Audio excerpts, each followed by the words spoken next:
नमस्कार। आपका अखबार के रविवारी अंक में आपका स्वागत है। मैं हूं प्रदीप सिंह। सत्ता की एक बड़ी बुराई होती है, वो बहुत जल्दी लोगों को भ्रम में डाल देती है। भ्रम में ये डाल देती है कि उन्हें लगता है ये सत्ता सर्वदा के लिए है, सदा के लिए है। और उस भ्रम में उनको ये भी भ्रम हो जाता है, एक दूसरा भ्रम होता है, उसका नतीजा होता है वो कि हम सर्वशक्तिमान हो गए, जो चाहें वो कर सकते हैं। और जब ये भ्रम टूटता है तो बड़ा जोर का झटका और जोर से ही लगता है। बहुत कम लोग होते हैं ऐसे राजनीति में जो इस बात को पहले समझ जाते हैं कि सत्ता हमेशा के लिए नहीं है। ये सत्ता आई ज़रूर है, हमारे पास है ज़रूर, लेकिन ये हमेशा नहीं रहेगी। एक दिन हमें इस सत्ता को छोड़ना पड़ेगा। तो जो लोग ऐसा समझ जाते हैं वो बड़ा संयमित व्यवहार करते हैं। उनको मालूम है कि ये जो ताकत उनके पास है, ये जो अधिकार है, वो हमेशा नहीं रहने वाला है।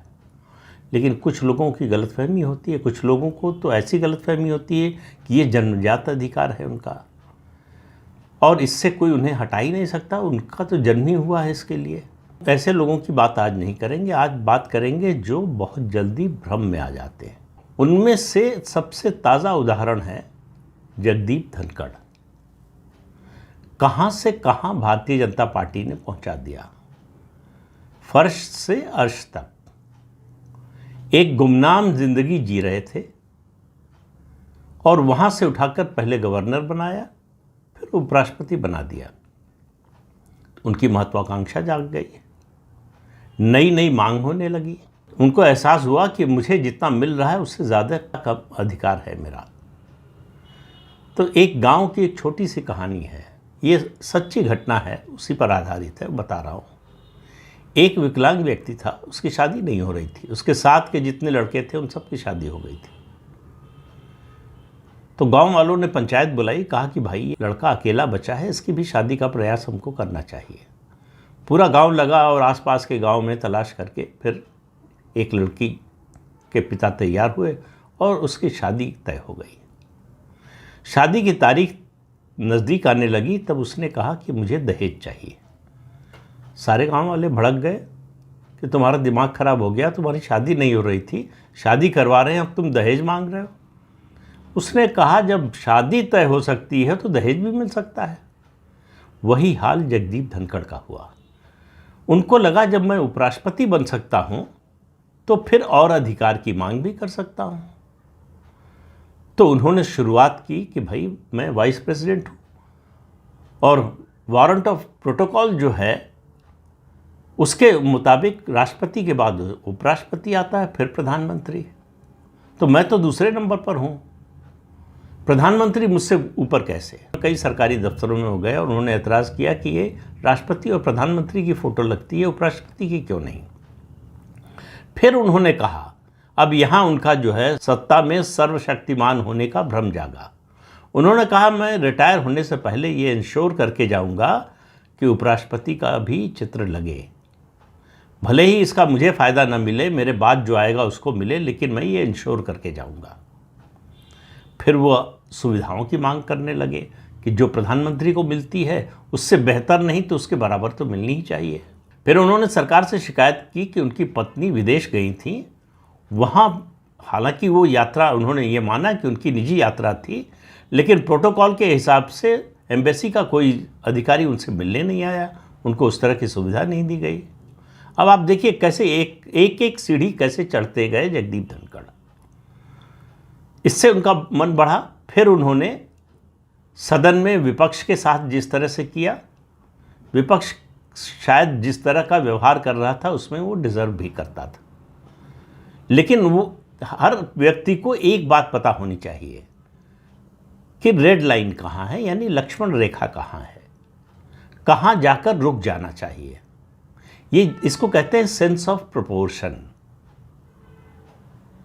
अगर आपको इसका एहसास नहीं है कि कहाँ रुक जाना चाहिए तो आप सही होते हुए भी गलत हो जाते हैं।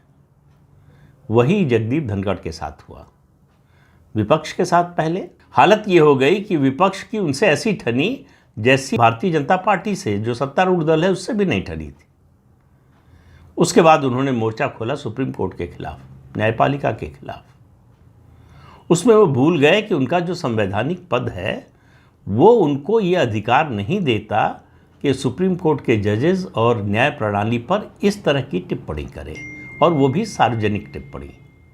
लेकिन वो करते रहे, तो उनको फिर अपने सर्वशक्तिमान होने का जो एहसास था वो धीरे धीरे बढ़ने लगा। फिर उन्होंने लोगों को बुलाकर मिलना शुरू किया, इसमें तो कोई बुराई नहीं है। लेकिन बुलाकर मिलना शुरू किया तो शुरुआत की सरकार की शिकायत से, फिर मंत्रियों की शिकायत, और आखिर में प्रधानमंत्री की शिकायत। और उन्होंने जब अमेरिका के उपराष्ट्रपति जेडी वैंस आए तो कहा कि भाई जेडी वैंस से मेरी आधिकारिक मुलाकात होनी चाहिए। वो भी अपने देश के उपराष्ट्रपति, मैं भी उपराष्ट्रपति, और विदेश मंत्री जयशंकर को मुझे आके ब्रीफ करना चाहिए जैसे वो राष्ट्रपति को ब्रीफ करने जाते हैं। कहा गया कि भाई ये तो आज तक कभी हुआ नहीं और ऐसा होगा नहीं। तो उनकी नाराज़गी और बढ़ गई। तो उसके अलावा उन्होंने राजस्थान से ही शुरू कर दिया था हिंदू जागरण मंच के लोगों से, पदाधिकारियों से संबंध बनाना। उसके जरिए वो संघ के करीब पहुंचने की कोशिश कर रहे थे। और सार्वजनिक कार्यक्रमों में, कई कार्यक्रमों में उन्होंने संघ की बड़ी प्रशंसा की। उससे पहले आपने उनको संघ की प्रशंसा करते हुए कभी नहीं सुना होगा। सार्वजनिक कार्यक्रम तो छोड़िए, निजी बातचीत में भी वो संघ की विचारधारा या भाजपा की विचारधारा के लिए विदेशी थे, बाहरी थे। भाजपा को लगा कि इनको अपने रंग में रंगा जा सकता है। ये गलतफहमी भाजपा की थी, तो उसके लिए उसका दोष जगदीप धनखड़ को नहीं दे सकते, उसका दोष भाजपा पर है। ये उनकी गलतफहमी का नतीजा ये हुआ कि उस संघ के नेताओं से, जब आपको मालूम है कि 2024 के लोकसभा चुनाव से पहले और उसके कुछ समय बाद तक भाजपा के शीर्ष नेतृत्व और संघ के शीर्ष नेतृत्व के बीच में एक संवादहीनता या कहें संवाद की कमी आ गई थी। उसका फायदा उठाया उन्होंने। संघ के बड़े पदाधिकारियों से मिलते थे तो प्रधानमंत्री की बुराई करते थे, उनकी आलोचना करते थे। वो ये भूल गए कि उनको उपराष्ट्रपति बनाया किसने है। उनको लगा कि संघ की जो ताकत है वो उनको ये समझ में आई कि जब चाहे संघ प्रधानमंत्री नरेंद्र मोदी को हटा सकता है। अब इस गलतफहमी का कोई इलाज नहीं है। अगर उनको समझ होती तो वो याद करते अटल बिहारी वाजपेयी का समय, जब सरसंघ चालक के.एस. सुदर्शन, विश्व हिंदू परिषद के प्रमुख अशोक सिंघल, जिनका कद उस समय बहुत बड़ा था, विराट हो गया था, भारतीय मजदूर संघ के अध्यक्ष, कहना उनके पद को छोटा, उनके कद को छोटा करना होगा, मनीषी दत्तोपंत ठेंगड़ी, तीनों ने ज्वाइंट प्रेस कॉन्फ्रेंस की और अटल जी और उनकी सरकार के खिलाफ बयान दिया। कहा यह सरकार राष्ट्रहित के विरोध में काम कर रही है। ट्रिगर बना था, वो था इंश्योरेंस सेक्टर में एफडीआई को इजाज़त देने का, लेकिन सरकार पर कोई असर नहीं पड़ा। अटल जी पर दबाव डाला गया कि वो अपने प्रमुख सचिव को हटा दें पद से। ब्रजेश मिश्रा थे, अटल जी ने नहीं हटाया। संघ की पूरी ताकत लगी। अगर जगदीप धनखड़ को समझ होती तो वो याद करते कि संघ चाहकर भी नितिन गडकरी को दूसरा कार्यकाल नहीं दिला पाया। संघ चाहकर भी नितिन गडकरी को प्रधानमंत्री का उम्मीदवार नहीं बना पाया और प्रधानमंत्री नहीं बनवा पाया। तो संघ की शक्ति बहुत ज़्यादा है। संघ के बिना भाजपा के लिए चलना कठिन है, ये सब सही बात है। और संघ भारतीय जनता पार्टी का मातृ संगठन है, लेकिन उसके प्रमुख की, उसके पदाधिकारियों की एक सीमा है। संघ की ये जो शक्ति है उसके स्वयंसेवकों से आती है, जो ज़मीन पर काम करते हैं। उसके पदाधिकारियों से उसकी ताकत नहीं है। तो पदाधिकारियों की इच्छा हो सकती है कुछ, लेकिन उनको देखना पड़ता है कि स्वयंसेवकों की इच्छा क्या है। और गुरुजी ने जो बात कही थी, उन्होंने कहा था संघ कुछ नहीं करेगा और स्वयंसेवक कुछ नहीं छोड़ेगा। तो स्वयंसेवक कुछ नहीं छोड़ता है, वो राजनीति में सीधे कभी नहीं है, लेकिन राजनीतिक गतिविधियों, घटनाक्रम पर उसकी नज़र रहती है। 2013-14 में जो फैसला हुआ नरेंद्र मोदी को प्रधानमंत्री पद का उम्मीदवार बनाने का, उसमें संघ के स्वयंसेवकों की राय की बहुत बड़ी भूमिका है। संघ के स्वयंसेवक विद्रोह तो नहीं करते, ये तो कहना ठीक नहीं होगा, लेकिन शायद वो घर बैठ जाते अगर नरेंद्र मोदी को प्रधानमंत्री पद का उम्मीदवार न बनाया जाता। लेकिन जब आप सत्ता के नशे में होते हैं तो ये सब तथ्य तर्क आपको दिखाई नहीं देते। वही हुआ जगदीप धनखड़ के साथ। उनको लगा कि वो संघ के बड़े पदाधिकारियों से मिलकर उनसे शिकायत करके प्रधानमंत्री नरेंद्र मोदी को अस्थिर कर सकते हैं और अस्थिर करके एक ऐसा दबाव बना सकते हैं जिसके जरिए वो जो चाहे वो बात प्रधानमंत्री से बनवा सकते हैं। और वो भूल गए कि प्रधानमंत्री नरेंद्र मोदी किस स्वभाव के व्यक्ति हैं। वो झुकते नहीं हैं, चाहे चुनावी राजनीति में नहीं थे तब या चुनावी राजनीति में आ गए उसके बाद, मुख्यमंत्री बने तब या अब प्रधानमंत्री हैं तब। तो इतने सारे तथ्यों को नज़रअंदाज करके जगदीप धनखड़ आगे बढ़ रहे थे और उनको लग रहा था कि उनको सफलता मिल जाएगी। तो पहला उन्होंने जो बहुत बड़ा गलत कदम उठाया या कहें पाप किया, विपक्ष से हाथ मिला लिया सरकार पर दबाव डालने के लिए। सरकार को संदेश दे दिया कि हमारे समर्थन को टेकन फॉर ग्रांटेड मत लीजिए, हम कभी भी ये फैसला ले सकते हैं, ऐसा फैसला ले सकते हैं जो सरकार के खिलाफ भी जा सकता है। ये सरकार के लिए खतरे की घंटी थी। लेकिन असली जो खतरा लगा सरकार को वो दो घटनाओं से, एक का जिक्र मैं भी कर चुका हूं कई बार और लोग भी कर चुके हैं कि सोमवार को संसद का सत्र जब शुरू हुआ 21 जुलाई को, तो पहले दिन उन्होंने सदन में क्या किया। सदन में उन्होंने जो किया उससे उन्होंने ये स्पष्ट संकेत दे दिया कि वो विपक्ष का खेल खेलने को तैयार है, विपक्ष का मोहरा बनने को तैयार है और विपक्ष के कंधे पर रखकर सरकार पर बंदूक चलाने को तैयार है। ये बड़ा स्पष्ट संकेत दे दिया। उससे एक दिन पहले उन्होंने जो किया था, उनको शायद उम्मीद नहीं थी कि ये बात सरकार तक पहुंचेगी। एक दिन पहले रविवार को उन्होंने आम आदमी पार्टी के दो नेताओं को बुलाया। उन्होंने समय नहीं मांगा था, जगदीप धनखड़ ने खुद बुलाया, अरविंद केजरीवाल और संजय सिंह जो राज्यसभा के सदस्य हैं। दोनों मिलने गए तो उनसे नाराज़गी जाहिर की कि आप लोग कुछ करते क्यों नहीं। अरविंद केजरीवाल ने कहा कि हम लोग क्या कर सकते हैं, हमारे पास ऐसी कोई संख्या नहीं है। तो अगली बात जो उन्होंने कही वो सरकार के लिए खतरे की घंटी थी कि आप लोगों को चंद्रबाबू नायडू से मिलना चाहिए। अब चंद्रबाबू नायडू से अरविंद केजरीवाल को मिलने की सलाह देने का मतलब आप समझ सकते हैं कि क्या हो सकता है। जगदीप धनखड़ को यह भी गलतफहमी हो गई थी कि अब उनकी छवि देश में एंटी करप्शन क्रूसेडर की हो गई है। दूसरा उनका एक आकलन था जो सही भी है कि विपक्ष इस समय लीडरलेस है, विपक्ष के पास नेतृत्व का अभाव है। इस कमी को, इस खाली जगह को वो भर सकते हैं। लेकिन सवाल यह है कि वो अपनी ओर से ये प्रस्ताव तो रख नहीं सकते थे।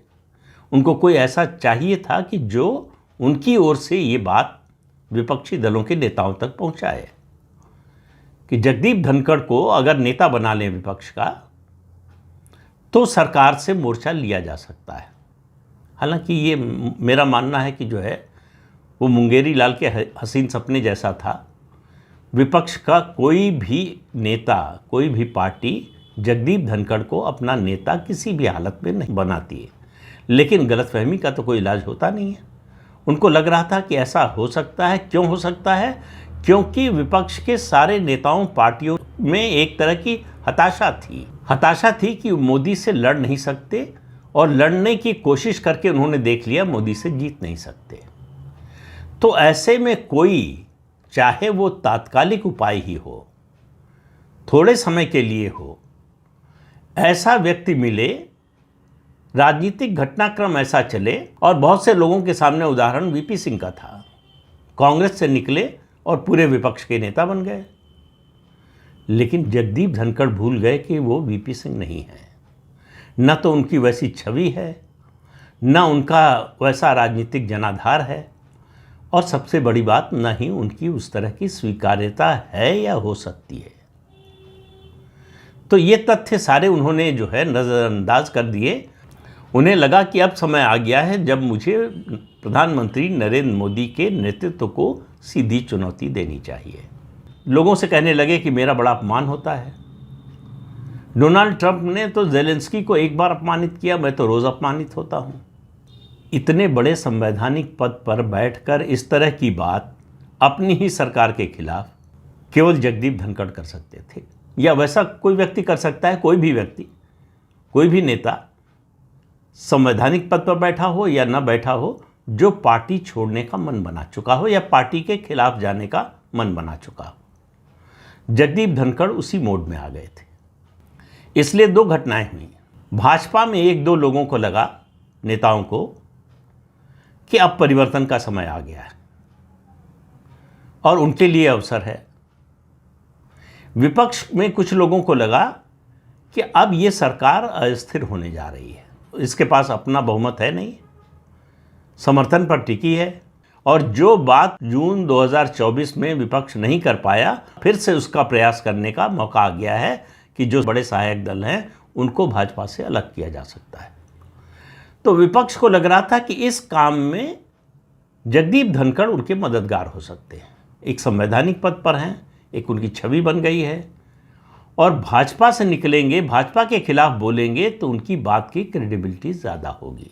मुझे लगता है कि अब पद से हटने के बाद अगर उनकी संपत्ति की जांच हो, उनके परिवार के लोगों की संपत्ति की जांच हो, उनके परिवार के लोगों के दूसरी पार्टियों से संबंध की जांच हो, संबंध ही नहीं, उनके परिवार के लोग कांग्रेस पार्टी में हैं, तो कांग्रेस से उनका एक चैनल खुला हुआ था कम्युनिकेशन का, और राज्यसभा में कांग्रेस के एक प्रमुख नेता से उन्होंने मेलजोल बढ़ा लिया था, जिन्होंने सबसे ज़्यादा धनखड़ आलोचना की थी।